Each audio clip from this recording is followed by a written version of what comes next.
So hello everyone, welcome back to our channel unified GS. तो कैसे हैं आप सब लोग? आई होप आप सब ठीक होंगे, बढ़िया होंगे। तो जैसे कि हमने ज्योग्राफी में कहाँ तक कर लिया था, ज्योग्राफी में हमने interior of the earth chapter अपना शुरू किया था, जो क्लास 12th और यूपीएससी सीडीएस सीएपीएफ एनडीए के लिए बहुत बढ़िया सीरीज है। ठीक, तो इस चैप्टर में हमने जो है आपका अर्थ को पूरा अच्छे से समझ लिया था। ठीक, कि पी वेव एस एफ क्या होती है, एक बार अपन रिवाइज कर लेते हैं अच्छे से कि होती क्या है। देखो, हमने कल अर्थक्वेक पढ़ना शुरू कर दिया था कि हमने क्या करा था, क्या पढ़ा था कि सर हमारा अर्थक्वेक क्या होता है। आपका अर्थक्वेक कुछ नहीं होता, बस शेकिंग ऑफ द क्रस्ट होता है। शेकिंग ऑफ क्रस्ट बोल दो। ठीक, शेकिंग ऑफ द क्रस्ट या फिर शेकिंग ऑफ द अर्थ आपका अर्थक्वेक होता है। ठीक, shaking of the earth called earthquake. ठीक है, अब होता हमने फिर एक चीज पढ़ी थी अर्थक्वेक में, मेन मेन चीज बता देता हूँ कि मान लो ये आपका लिथोस्फेयर है। लिथोस्फेयर वही जहाँ पे आप खड़े हो, आपकी जमीन ही समझो आप। तो यहाँ पे एक पॉइंट होता है, ये पॉइंट क्या होता है, ये यहाँ से एनर्जी निकलती है। कौन सी एनर्जी? Seismic energy.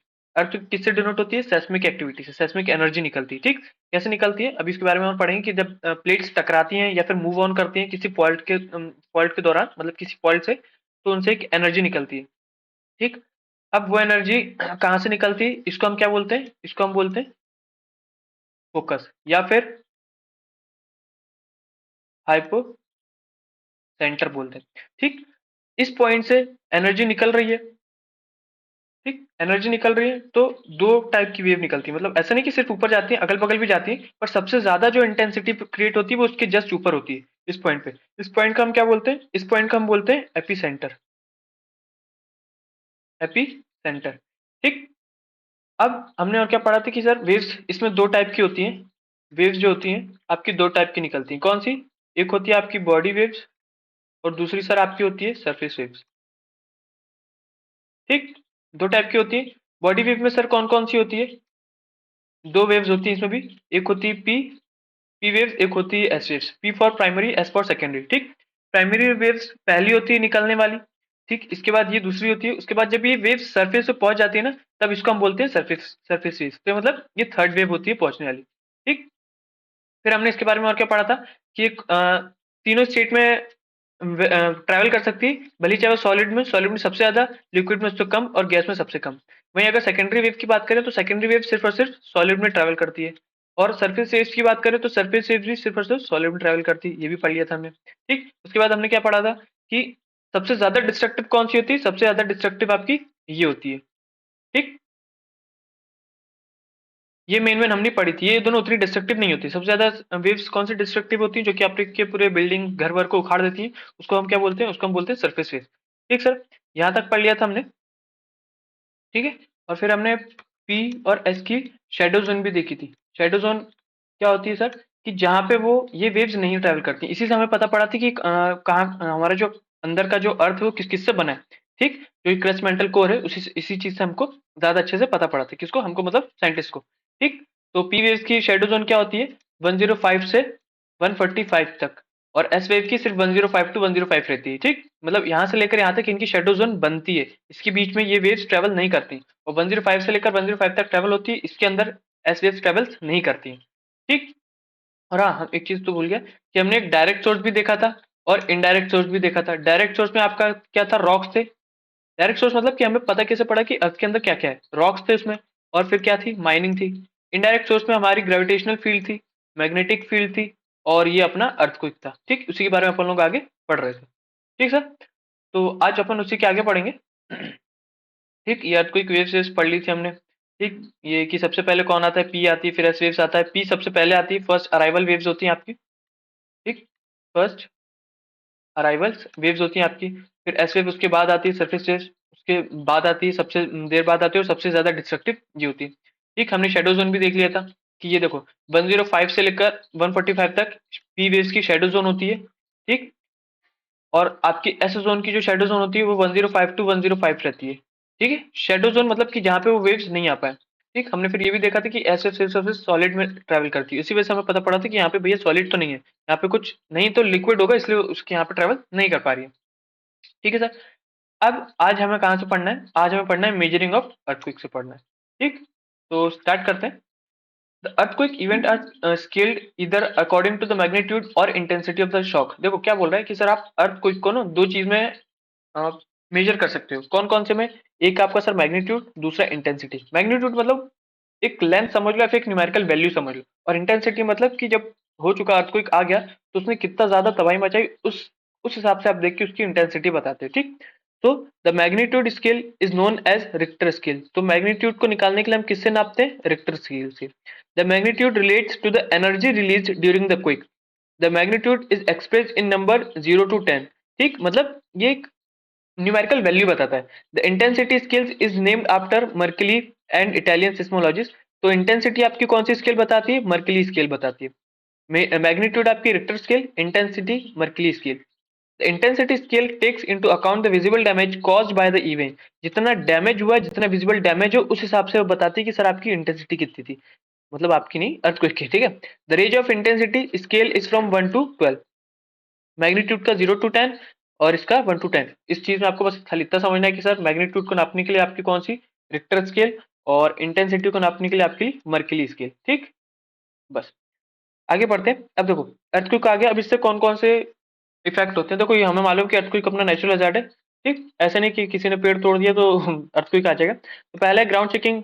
भैया हमारा जो धरती हिलने लगती, differential ground settlement, land and mud slides होती हैं। ठीक, सॉइल लिक्विफिकेशन। तो देखो सॉइल लिक्विफिकेशन मतलब क्या होता है कि जब आपकी अर्थक्वेक आती है ना, तो आपकी जो सॉइल है, अगर आप उसे थोड़ा हल्का सा, जैसे कहीं कहीं होता है कि अगर आप उसे हल्का सा प्रेस करोगे ना तो दब जाती है, और वापस आप छोड़ोगे तो वापस उठ जाती है। मतलब वो थोड़ी लिक्विड जैसी दिखती है, पूरी लिक्विड नहीं होता। ऐसा नहीं होता कि मिट्टी के अंदर लिक्विड भरा हुआ है, ऐसा नहीं। मिट्टी के अंदर मिट्टी रहती है पर वो एकदम पानी जैसी हो जाती है, दिखने में नहीं। अगर आप उसे प्रेस करोगे तो वो थोड़ी अंदर जाएगी फिर वापस आ जाएगी।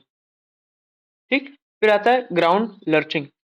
ठीक, ग्राउंड लर्चिंग होती है। फिर आता है आपका एवलांचे। एवलांचेस मतलब वो होता है कि जैसे आपने जैसे कौन सा एग्जांपल दो, हाँ, वो बाहुबली की मूवी में देखा होगा आपने कि प्रभास उसको बचा रहा होता है तो वो जो बर्फ का पहाड़ है वो एकदम से टूट जाता है। मतलब क्या होता है कि ये जो पहाड़ है एकदम से टूट जाते हैं तो पूरी की पूरी ऐसे एकदम तूफान जैसा आने लग जाता है।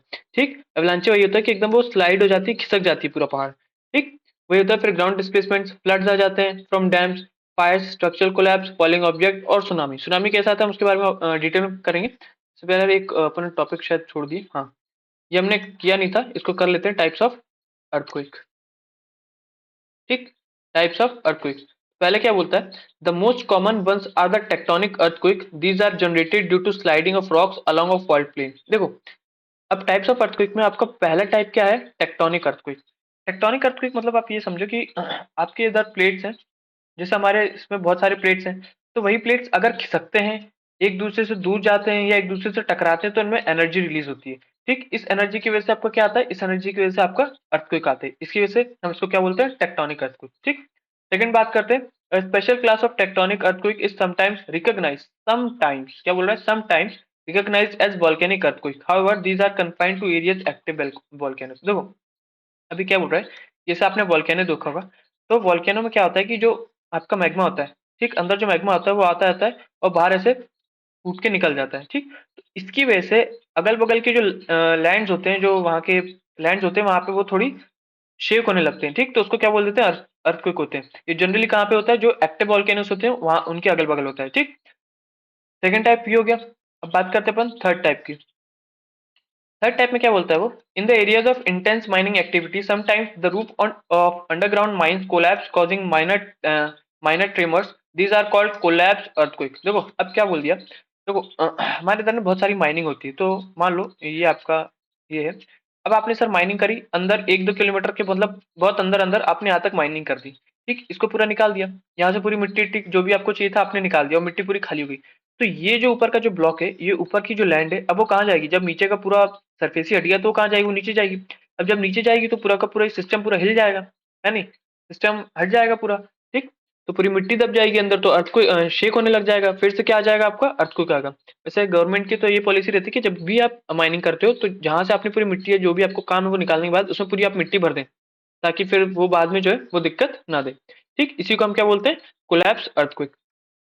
फोर्थ आता है ग्राउंड शेकिंग में also occur due to the explosion of chemical और nuclear devices such as tremors are called explosion earthquake. देखो एक्सप्लोजन अर्थक्वेक मतलब जैसे कि बहुत सारी ना आपकी जो भी मिसाइल्स मिसाइल्स बोल लो या फिर जो न्यूक्लियर डिवाइसेस होते हैं, अगर वो फूटते हैं, जैसे कि मान लो सपोज के लिए बोल रहा हूँ कि मान लो अपने दिवाली में रस्सी बम खोला, तो रस्सी बम के फटते ही हल्का फुल्का जो थिरकन होती है उसे अर्थशेक बोलते हैं। पर यही अगर बड़े पैमाने पे हो, जैसे न्यूक्लियर डिवाइसेस अगर फटे, तो उसके पूरे अगल बगल बहुत लंबे अगल बगल तक एरिया वो एक्सप्लोड होता है, ठीक। वो अर्थ शेक होने लगता है, तो उसको हम क्या बोलते हैं, एक्सप्लोजन, अर्थक्वेक बोलते हैं। ठीक सर, ठीक है। ये हो गई आपकी चार। आखिरी में क्या बोलता है, the earthquake that occurs in the areas of large reservoir are referred to as reservoir induced earthquake. अब देखो क्या होता है कि मान लो सपोज के लिए आपका यहाँ पे आपका डैम है, ठीक, डैम है। तो जब भी आपका डैम बनाया जाता है ना, तो इसके पीछे एक रिजर्वायर बनाया जाता है, आर्टिफिशियल रिजर्वायर। मतलब क्या होता है आर्टिफिशियल रिजर्वायर, कि आपने खोद दिया तो यहाँ पे आप जो भी पानी होता है आप उसे स्टोर करते हो। अब ये खुद से तो हुआ नहीं है, ये अपन लोगों ने किया है। तो यहाँ पे जो पानी स्टोर होता है तो वो नीचे यहाँ पे दबाव डालता है, ठीक। तो मान लो ऐसा होता नहीं है, देखो कुछ भी सेटअप होता है ना तो बहुत पढ़ा लिखी पढ़ा होके वहां पे पूरा देख दाख के सब कुछ होता है।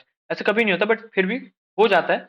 अगर कभी हो गया तो इसकी प्रेशर की वजह से यहाँ की जो मिट्टी वो भी दिक्कत देने लगती है। अब इसके प्रेशर की वजह से अगर डैम टूट जाता है, तो यहाँ से जो भी पूरा प्रेशर रिलीज होगा वो पूरा का पूरा शेक कर देगा, ठीक, अगल बगल के एरिया को पूरा हिला के रख देगा। ठीक, इसलिए हम इसको क्या बोलते हैं, रिजर्वायर इंड्यूस्ड अर्थक्वेक। क्योंकि यहाँ पे जो रिजर्वायर होता है उसकी वजह से जो अर्थक्वेक आता है उसको हम क्या बोलते हैं, रिजर्वायर अर्थक्वेक इंड्यूस्ड अर्थक्वेक। ठीक, आई होप आपको यहाँ तक बात समझ में आ गई होगी। अब मेजरिंग ऑफ अर्थक्वेक की बात हमने कर ही ली कि भैया मैग्नीट्यूड और इंटेंसिटी होती है। मैग्नीट्यूड को नापने के लिए आपका रिक्टर स्केल और इंटेंसिटी को मर्क्याली। ठीक सर। फिर इफेक्ट ऑफ अर्थक्वेक में देख लिया हमने कि सर ये सब होते हैं। मेन बात आती है कि सर सुनामी में अर्थक्वेक, मतलब सुनामी जो है वो अर्थक्वेक का इफेक्ट कैसे हो सकती है। तो देखो मैं आपको थोड़ा अच्छे से समझाता हूँ। मान लो, जैसे मान लो आपका यहाँ पे पानी है, ठीक, ये आपका क्या है, ओशन है, वाटर है, ठीक।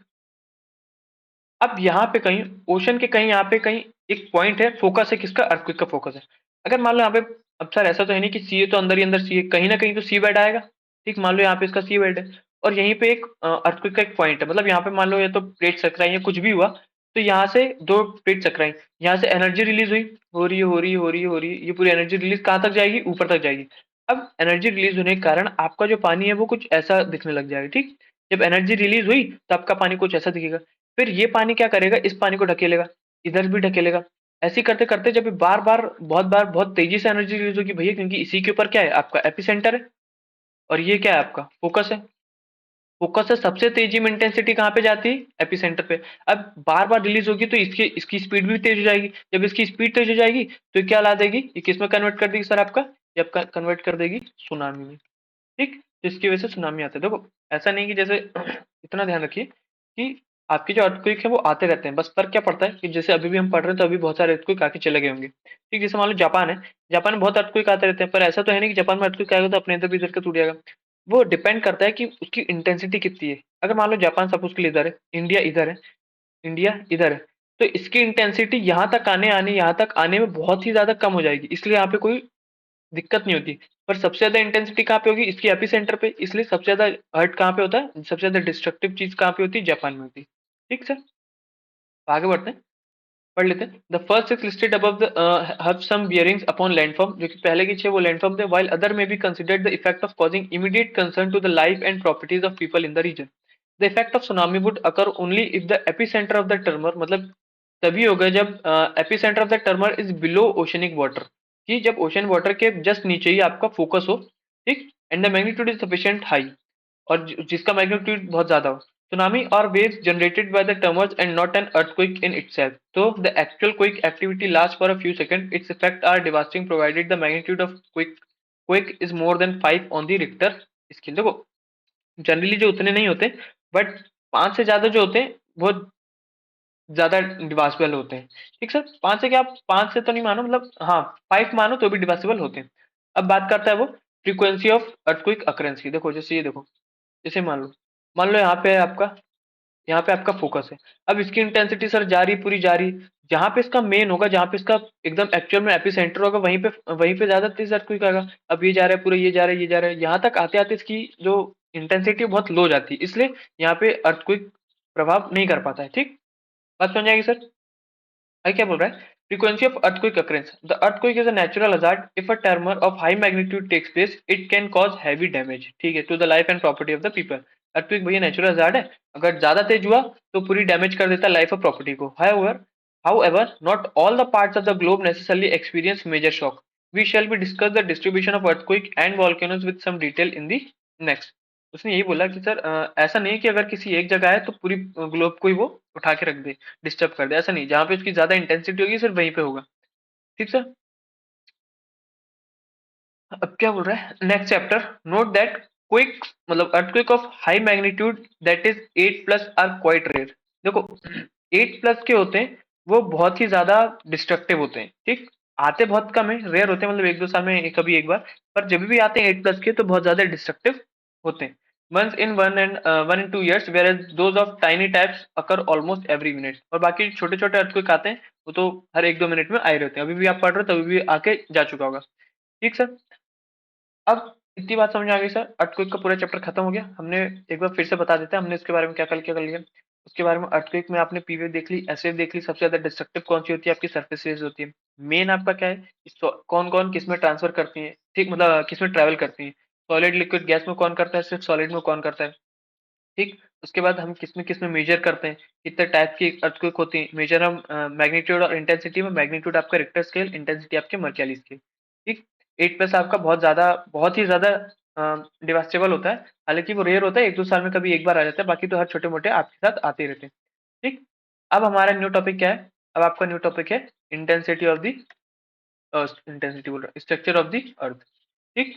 तो देखो स्ट्रक्चर ऑफ द अर्थ से स्टार्ट करने से पहले देखो हमारा जो मेन चैप्टर था इंटीरियर ऑफ द अर्थ वो बेसिकली यही बताएगा, ठीक, इंटीरियर ऑफ द अर्थ।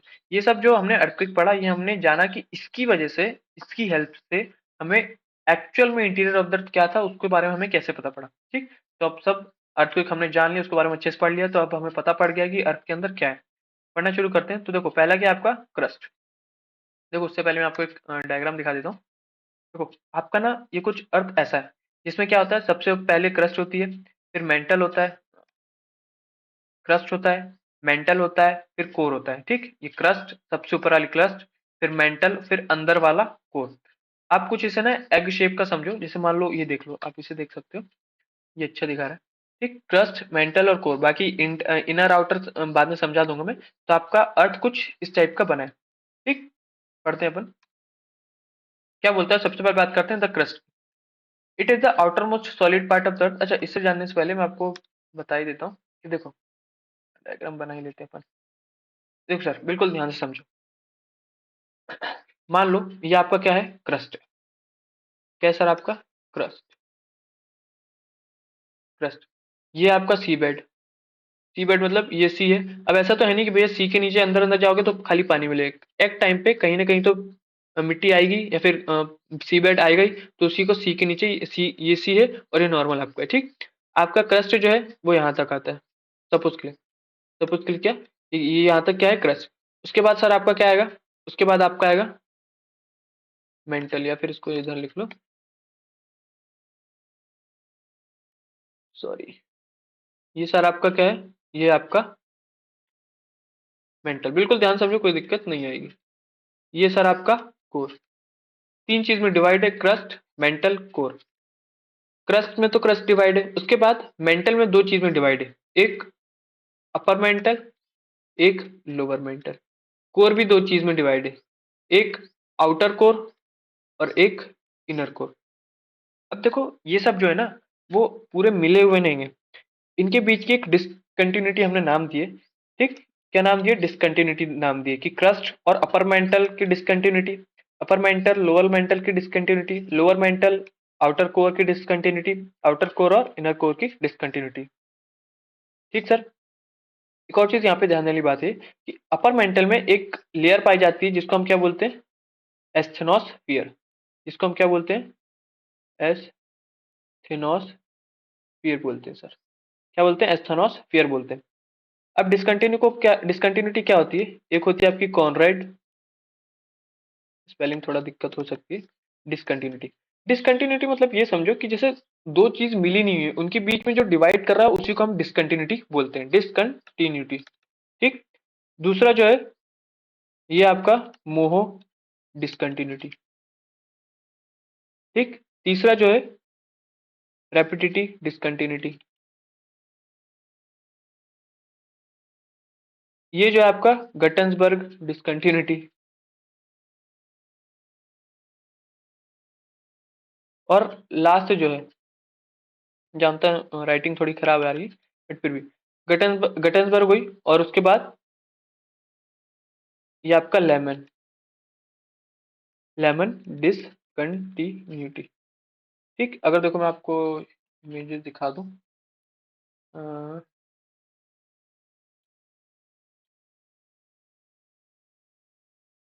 रुकिएगा।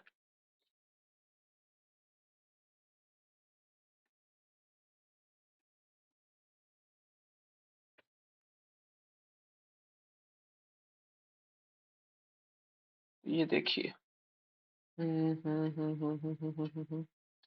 कौन सी सही इमेज है सर आपकी?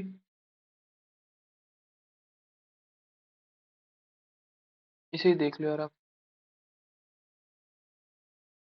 ये देखो, क्रस्ट है, मेंटल, ठीक, अपर मेंटल, फिर लोअर मेंटल, आउटर कोर, फिर इनर कोर। ठीक,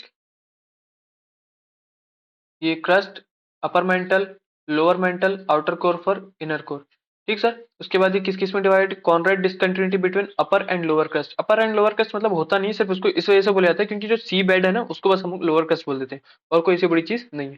फिर दूसरा आपका आता है मोहर डिसकंटिन्यूटी, जो कि किसको डिवाइड करता है, क्रस्ट और अपर मेंटल को।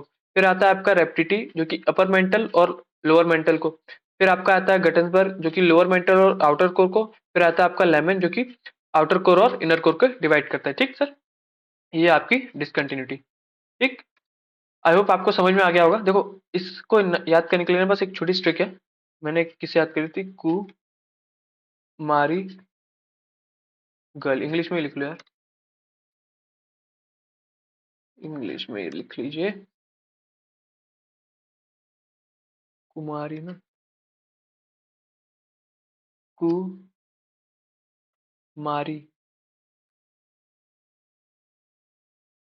गर्ल। ठीक, देखो इससे क्या हो गया आपका, सॉरी यार सॉरी, आपको याद अच्छे से, इसलिए मैं थोड़ा समझ रहा हूँ किस में लिखे तो आपको अच्छे से याद जाए। ये आपका हिंदी में सही है, कुमारी, और फिर ये आ जाएगा आपका गर्ल। देखो ध्यान से देखिए, कोई दिक्कत नहीं। कू से आपका कॉनरेड, एम से आपका मोहो, आर से आपका रेप्टिटी, ग से आपका गटन्सबर्ग, और एल से आपका लेमन डिसकंटिन्यूटी। बस सिर्फ आपको मेन क्या याद रखना है कि सबसे पहले आपका आएगा क्रस्ट, ठीक, फिर आपका आएगा मेंटल, फिर आपका आएगा कोर। क्रस्ट में आपके चाहे तो आप याद कर सकते हो कि अपर क्रस्ट और लोअर क्रस्ट, पर नहीं भी याद करो तो भी कोई दिक्कत नहीं, क्योंकि बस इतना याद कर लो कि सी बेड, सी को और सी बेड को जो डिसकंटिन्यू करता है उसको हम बोलते हैं कॉन्ड्रेट डिसकंटिन्यूटी। फिर आपका अपर मेंटल और लोअर मेंटल। एक चीज याद रखनी कि अपर मेंटल में क्या होता है, एस्थेनोस्फेयर होता है। ठीक, इसके बारे में हम और पढ़ेंगे। फिर होता है आपका लोअर मेंटल, फिर आपका होता है आउटर कोर, इनर कोर। बस इतनी चीज है, और ये आपकी डिसकंटिन्यूटी आपको याद रखनी है। डिसकंटिन्यूटी फिर बोल रहा हूँ इंपॉर्टेंट है, पूछता है, डायरेक्ट क्वेश्चन पूछता है। ठीक सर, अब अपन इसमें पढ़ लेते हैं क्या बोलता है। सबसे पहले बात करते हैं the crust. It is the outermost solid part of the earth, it is brittle in nature. Brittle in nature मतलब वो ये बोलना चाह रहा है कि आपका जो क्रस्ट है वो ऐसा नहीं एकदम लोहा नहीं होता है, अगर आप उसे खोदना चाहते हो या कुछ निकालना चाहते हो तो आराम से निकल जाता है, इसलिए हम उसको क्या बोलते हैं, brittle in nature. The thickness of the crust varies under the oceanic and continental areas. अब उसने ये बोला कि मान लो यहाँ पे आपका सी है और यहाँ पे आपका ये नॉर्मल मिट्टी है। अब इसके बाद ये इतना टोटल क्रस्ट है, इसके बाद आपका क्या हो जाएगा, मेंटल शुरू हो जाएगा। तो इसने ये बोला कि ओशनिक बेड से लेकर ये पूरा क्रस्ट और इसमें, इन दोनों में थिकनेस का फर्क होता है कि आपका ओशनिक क्रस्ट और कॉन्टिनेंटल क्रस्ट में फर्क है। ये आपका ओशनिक क्रस्ट हो गया और ये आपका कॉन्टिनेंटल क्रस्ट हो गया। Oceanic crust is thinner as compare to the continental crust. The mean thickness of oceanic crust is 5 kilometre. मतलब इसकी थिकनेस अप्रोक्स कितनी है सर, इसकी थिकनेस है 5 kilometre. Whereas that of the continental is around 30 kilometre तक। ठीक sir, इसकी thickness कितनी है, 30 kilometre. The continental crust is thicker in the areas of major mountain system. It is much as 70 kilometre thick in the Himalayan region. अब देखो उसने जब Himalayan reason की बात कर देगा तो हिमालयन रीजन तो और ऊपर आ जाए, और ऊपर आ जाते तो यहाँ से लेकर यहाँ तक आपकी टोटल अप्रोक्स कितनी आ जाएगी, अप्रोक्स आपकी आ जाएगी 70 किलोमीटर थिकर। बात समझ आ गई, इतनी सी बात है कि आपके ऊपर वाले को क्रस्ट बोलते हैं। क्रस्ट में आपका कॉन्टिनेंटल बेड होता है, कॉन्टिनेंटल बेड, कॉन्टिनेंटल एरियाज और ओशनिक एरियाज होते हैं। ओशनिक एरियाज की जो थिकर वो कम होती है, कितनी होती है, 5 किलोमीटर। कॉन्टिनेंटल की 30 किलोमीटर, और हिमालयन रीजन से देखो तो अप टू 70 किलोमीटर। बस इतनी सी छोटी सी बात थी क्रस्ट में। ठीक सर, अपन नेक्स्ट पे आ जाते हैं, मेंटल। क्या बात करता है वो? मेंटल। बोलता है the portion of the interior beyond the crust is called the mental. अब मेंटल हम किसको बोलते हैं? क्रस्ट के बाद जो पोर्शन आता है उसको हम क्या बोलते हैं? Mantle. The mantle extends from Moho discontinuity to a depth of 2900 kilometre. देखो आपका जो ये था क्या नाम, क्रस्ट, वो जीरो से लेकर अप टू 100 किलोमीटर तक कुछ था, ठीक, जीरो से लेकर अप टू 100 किलोमीटर तक। उसके बाद जो आता है आपका मेंटल शुरू हो जाता है। अब ये बोल रहा है कि मेंटल और क्रस्ट आपका किससे डिवाइड होता है? अभी अभी हमने पढ़ा था कु माँ से मोहो डिसकंटिन्यूटी, ठीक, कुमारी, तो कु से कॉनरेड और एम से मारी, एम से मोहो डिसकंटिन्यूटी, ठीक, सेकंड डिसकंटिन्यूटी की बात कर रहा है। तो Moho discontinuity to a depth of 2900 kilometre, ठीक। Upper portion of the mantle is called asthenosphere. हमने पढ़ा था कि भैया अपर पोर्शन को हम क्या बोलते हैं? एस्थेनोस्फीयर बोलते हैं। The word astheno means weak. अब सर एस्थेनो मीन्स वीक मतलब ये क्या बोलना चाह रहा है कि वीक वो इसलिए बोल रहा है ना कि यहाँ पे आपका एक चीज होती है, मतलब एक चीज क्या, यहाँ पे आपके जो स्टेट में पाए जाते हैं वो किस स्टेट में पाए जाते हैं? मोल्टन स्टेट में पाए जाते हैं। मोल्टन स्टेट मतलब थोड़ा बहुत सॉलिड होता है, फ्लूइड टाइप का होता है, जो लिक्विड भी होता है और हल्का फुल्का सॉलिड भी होता है, ठीक। It is considered to be extending up to 400 kilometre, और ये 400 किलोमीटर तक रहता है। It is the main source of magma, ठीक। मतलब सर जब आपका मोल्टन स्टेट है तो मतलब यही समझो कि यहाँ पे मैग्मा ही बहता है, इतना ही समझो आप कि मोल्टन स्टेट में आपका जो होता है इसी को हम बोलते हैं मैग्मा। आपका जो वॉल्केनो जो फूटता है ना, वो इसी मैग्मा को लेके आपका ऊपर तक जाता है, ठीक। find its way to the surface during volcanic eruption. The crust and the uppermost part of the mantle are called lithosphere. बात समझ आ गई सर? ये देखो ये आपको अच्छा खासा दिया तो था, मैं उधर जा रहा था, ठीक। तो देखो आपका क्रस्ट 0 से 100 किलोमीटर थिक, ये आपका स्टेनोस्फेयर, ठीक। देखो ये हिमालयन रीजन से यहाँ तक आपका क्या है? आपका 70 किलोमीटर, ये आपका छोटा सा। फिर इसने बात करती है मेंटल तक। लिथोस्फेयर हम किसको बोलते हैं? क्रस्ट से लेकर अपर मेंटल तक जो होता है हम उसको लिथोस्फेयर बोलते हैं। देखो ये दिया, क्रस्ट से लेकर अपर मेंटल तक, ठीक, इसको हम क्या बोलते हैं? Lithosphere, crust and upper most solid mental, ठीक। फिर आ जाता है सर आपका एस्थेनोस्फीयर, फिर आ जाता है आपका lower mental. Its thickness ranges from 10 to 200 kilometre. The lower mantle extends beyond the asthenosphere. It is in solid state. अब देखो बात समझो कि जब हम जा रहे थे तो हमें अचानक से मोल्टन स्टेट क्यों मिल गया? तो इतना समझो कि जब आप नीचे नीचे जाते हो ना तो आपका टेम्परेचर जो होता है वो भी इंक्रीज करता है और प्रेशर जो होता है वो भी इंक्रीज करता है। तो जब आप नीचे नीचे जा रहे हो तो आपका टेम्परेचर इंक्रीज कर रहा है। मैंने पिछली क्लास में बताया कि आपका पर किलोमीटर मतलब हर एक किलोमीटर में कितना डिग्री बढ़ता है? 25 डिग्री सेल्सियस बढ़ता है, ठीक, 25 डिग्री सेल्सियस इंक्रीज करता है। तो इतना ज्यादा वहां पे टेम्परेचर रहता है कि वहां की जो चीजें जाती है वो एकदम लिक्विड फॉर्म में हो जाती है, ठीक सर। बात समझ आ गई? इसलिए वहां का लिक्विड होता है, उसके आगे फिर जाओ तो सॉलिड होता है, ठीक। मतलब आपका जो अपर मेंटल है, अपर मेंटल एस्थेनोस्फीयर में लिक्विड होता है, फिर आपका जो लोअर मेंटल होता है वो वापस किस में आ जाता है? वो वापस हो जाता है आपके सॉलिड के फॉर्म में। इतनी बात बोल रहा है। It is in solid state. कौन सा? जो लोअर मेंटल होता है इसकी बात कर रहा है। The lower mental x tends beyond the asthenosphere, it is in solid state, ठीक सर। मेंटल समझ में आ गया। अब अपन आते हैं कोर की तरफ, ठीक। तो क्या बोलता है देखो, as indicated earlier, the earthquake wave velocities help in understanding the existence of the core of earth। इसमें क्या बोला कि हमने जो earthquake पढ़ा है एक्चुअल में उसी की वेव्स ने हमें कोर को फाइंड करने में, कि भैया कोर भी एग्जिस्ट करता है, उसको फाइंड करने में हेल्प करी। कैसे सर? हमने जो शैडो जोन पढ़ी थी कि सर पी वेव्स जा रही है और वो भी थोड़ी सी रिफ्रैक्ट हो जाती है, और एस वेव तो बिल्कुल नहीं जा रही। एस वेव सिर्फ और सिर्फ सॉलिड में आती थी। फिर हमें ये सब चीज पता पड़ी कि हाँ सर ऐसा कुछ तो होगा जहाँ से एस वेव नहीं जा रही। एस वेव क्योंकि सिर्फ और सिर्फ सॉलिड में आती थी, ठीक। फिर क्या बोलता है? The core mantle boundary is located at the depth of 2009 kilometre. The outer core is in liquid state while the inner core is in solid state. इसीलिए हमने ये बोला था कि सर आपका एस वेव जो था वो लिक्विड स्टेट में था। अब जब लिक्विड स्टेट में है, मान लो सपोज के लिए, मैं कहना क्या चाह रहा हूँ, जैसे इस पे आ जाते हैं अपन। जैसे कि सर हमने शैडो जोन में ये पढ़ा था कि आपकी जो एस वेव्स है, एस वेव्स सर आपकी आ रही है और ऐसे ऐसे मुड़ जा रही है, आ रही है ऐसे ऐसे मुड़ जा रही है, मतलब वो इसके आगे जा ही नहीं रही। क्यों नहीं जा रही? क्योंकि सर यहाँ पे आपको वैसे तो पहले ही दिख गया था, पर कोर में आपको आउटर कोर जो है वो किस फॉर्म में थी? लिक्विड फॉर्म में। और हमने एस वेव्स में क्या पढ़ी थी सर? एस वेव्स जो है आपकी लिक्विड में ट्रेवल नहीं करती। अब जब ट्रेवल नहीं करी मतलब वहां पे तो अदर स्टेट होगा। इसलिए साइंटिस्ट ने एस्टिमेट लगाया और पता भी पड़ा कि सर कोर जो है आपका, अपर कोर जो है वो है लिक्विड फॉर्म में। अब जब यहाँ से लाइट जा ही नहीं रही तो जो बाकी सॉलिड है वहां पे ट्रेवल कैसे करेंगी? बात समझ में आ रही है? इसलिए हमें पता पड़ा कि आपका जो आउटर कोर है वो किस फॉर्म में सर? वो आपका लिक्विड के फॉर्म में, ठीक। The outer core is in liquid state while the inner core is in solid state. The core is made up of very heavy material mostly constituted by nickel and iron. It is sometimes referred as knife, ठीक है। एक और चीज बताना भूल गया, अभी बता देते हैं। पहले इतनी बात समझ गए आप, ठीक, कि आपका आउटर कोर जो क्या होता है वो लिक्विड स्टेट में होता है, और इनर कोर जो सबसे अंदर होता है वो किस फॉर्म में होता है, वो आपका ये देखो, ये लिक्विड में होता है, ये सॉलिड में होता है। बात समझ में आ गई सर? क्रस्ट मेंटल कोर की पूरी कहानी समझ में आ गई? एक बार अपन अच्छे से रिवाइज कर देते हैं। ठीक सर, देखो बिल्कुल अच्छे से ये लो बना दिया। देखो ये आपका सीबेड, ठीक, ये आपका क्रस्ट, ये आपका पूरा मेंटल, और ये आपका पूरा कोर। ठीक, क्रस्ट बिल्कुल ध्यान से समझिए, कोई दिक्कत नहीं है। मेंटल, और ये क्या हो गया आपका, ये हो गया आपका कोर। ये भी डिवाइडेड है। अपर मेंटल में क्या है सर, आपका एस्थेनोस्फीयर आता है। अपर मेंटल में क्या आता है सर, आपका एस्थेनोस्फीयर आता है। क्या बोलते हैं इसको, एस्थेनोस्फीयर। जो कि किस स्टेट में होता है सर, ये होता है आपके मॉल्टन स्टेट में। ठीक, पूरा अपर मेंटल मॉल्टन स्टेट में होता है। फिर ये आपका आता है लोअर,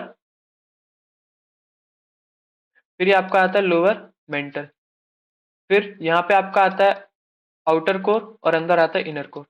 आउटर कोर ये सॉलिड है, फिर ये लिक्विड हो गया, फिर ये सॉलिड हो गया, ठीक, फिर ये लिक्विड हो गया, और फिर से ये वापस सॉलिड हो गया। मतलब सॉलिड लिक्विड सॉलिड, इतनी बात समझो। हमने फिर सर डिसकंटिन्यूटी देख लिया। यहाँ इसको कौन डिसकंटिन्यूटी करता है, पहले हमारा क्या था, क्या बोलते हैं, फिर क्या थी हमारी सर, कुमारी गर्ल, कुमारी गर्ल। ठीक, कू से क्या था, कॉन्वेड, ठीक, कॉन्वेड डिसकंटिन्यूटी। फिर एम से, फिर इसके बीच जहां जहां लाइन है वहां वहां डिसकंटिन्यूटी डाल दो। फिर एम से मोहो, ठीक, फिर यहाँ पे भी लाइन आ गई। मोह के बाद क्या था, आर से रेप्टिटी, फिर यहाँ पे लाइन आएगी, यहाँ से गटन्सबर्ग, फिर यहाँ पे आखिरी में क्या था, लेमन। ठीक, अब हमको क्या, एक और चीज क्या याद रखनी थी कि क्रस्ट में मेनली कौन से एलिमेंट पाए जाते हैं, तो आपके पाए जाते हैं सियाल। सियाल याद करने का तरीका है। सियाल मतलब सिलिकॉन और एल्यूमिनियम, सिलिकॉन और एल्यूमिनियम।